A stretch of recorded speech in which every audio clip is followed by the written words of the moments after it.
Hello viewers, আসসালামু আলাইকুম।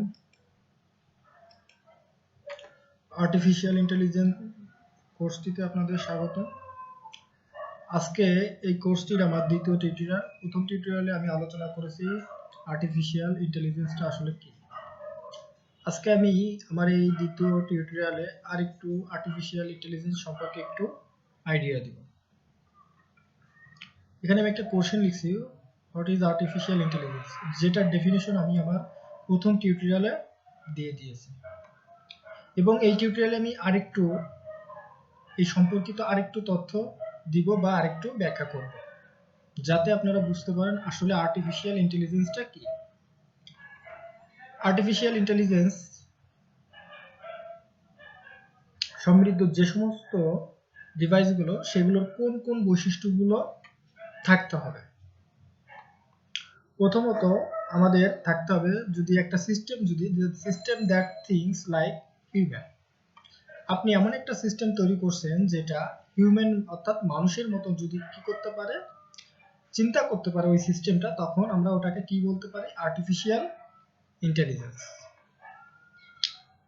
দ্বিতীয় নাম্বার, এটা system that's act like human, অর্থাৎ একটা মানুষ যেরকম এনভায়রনমেন্ট থেকে বিভিন্ন ইনপুট নিয়ে সে একটা পরিবেশে একটা অ্যাকশন ক্রিয়েট করে,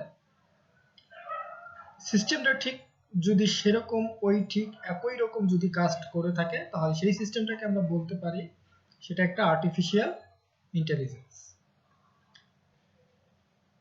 যেমন একটা মানুষ কি করে, একটা মানুষ পরিবেশ থেকে সাপোজ আপনি চোখ দিয়ে সে কিছু ইনপুট নিয়ে তারপরে কি করতেছে, সে পরিবেশে একটা অ্যাকশন ক্রিয়েট করছে। এরকম যদি আপনি একটা সিস্টেম বা একটা সিস্টেম তৈরি করেন যেটা ঠিক এরকমই কাজ করতেছে, তখন সেটাকে আমরা বলবো আর্টিফিশিয়াল ইন্টেলিজেন্স।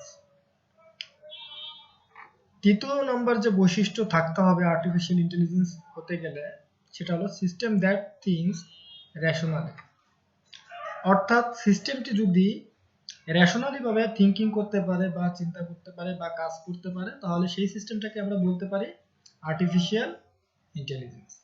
রেশনালি কথাটা এখানে রেশনালি কথাটার অর্থ হলো এখানে রাইট থিংস, অর্থাৎ সঠিক যে কাজটা হবে, লজিক্যাল ভিত্তিক যে কাজগুলো হবে সেটাকে বোঝানোর জন্য রেশনালি ব্যবহার করা হয়েছে। সিস্টেম দ্যাট অ্যাক্ট রেশনালিটি, অর্থাৎ যে সিস্টেমটা রেশনালি কি করতে পারবে, কাজ করতে পারবে, সেটাকে আমরা বলতে পারি আর্টিফিশিয়াল ইন্টেলিজেন্স। তাহলে একটা আর্টিফিশিয়াল ইন্টেলিজেন্স হতে গেলে আমাদের এই চারটা বৈশিষ্ট্য বা মাস্ট যদি কোনো সিস্টেমে থাকে, তাহলে আমরা সেই সিস্টেমটাকে বলতে পারি আর্টিফিশিয়াল ইন্টেলিজেন্স। এখন আমি আপনাদের একটু আলোচনা করব যে আর্টিফিশিয়াল ইন্টেলিজেন্স আসলে কোন কোন বিষয়গুলোর উপর dependencies, area of AI and some dependencies. Artificial intelligence depend করে কিসের উপর, সার্চের উপর। সার্চ আবার ডিপেন্ড করতেছে এনএলপি। এনএলপির ফুল মিনিং হলো ন্যাচারাল ল্যাঙ্গুয়েজ প্রসেসিং। সার্চ আবার ডিপেন্ড করতেছে মেশিন লার্নিং এর উপর। মেশিন লার্নিং আবার ডিপেন্ড করতেছে ভিশনের উপর। এবং ন্যাচারাল ল্যাঙ্গুয়েজ প্রসেসিং আবার ডিপেন্ড করতেছে নলেজ রিপ্রেজেন্টেশন। আবার ন্যাচারাল ল্যাঙ্গুয়েজ প্রসেসিং ডিপেন্ড করতেছে লজিকের উপর। সার্চ আবার ডিপেন্ড করতেছে কার উপর, প্ল্যানিং এর উপর। প্ল্যানিং এর উপর ডিপেন্ড করতেছে আবার কে, রোবোটিক্স। এবং নলেজ রিপ্রেজেন্টেশনের উপর ডিপেন্ড করতেছে এক্সপার্ট সিস্টেম।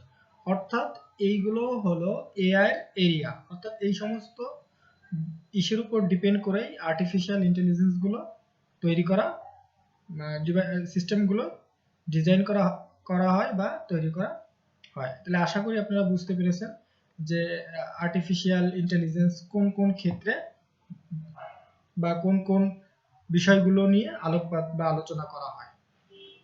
আজকের ভিডিও আমার এই পর্যন্ত। নেক্সট ভিডিওতে আমি আর্টিফিশিয়াল ইন্টেলিজেন্স সিস্টেমের একটা পরীক্ষা বা টেস্ট নিয়ে আলোচনা করব। আজকের ভিডিও এই পর্যন্ত। সবাই ভালো থাকবেন, সুস্থ থাকবেন। আল্লাহ হাফেজ।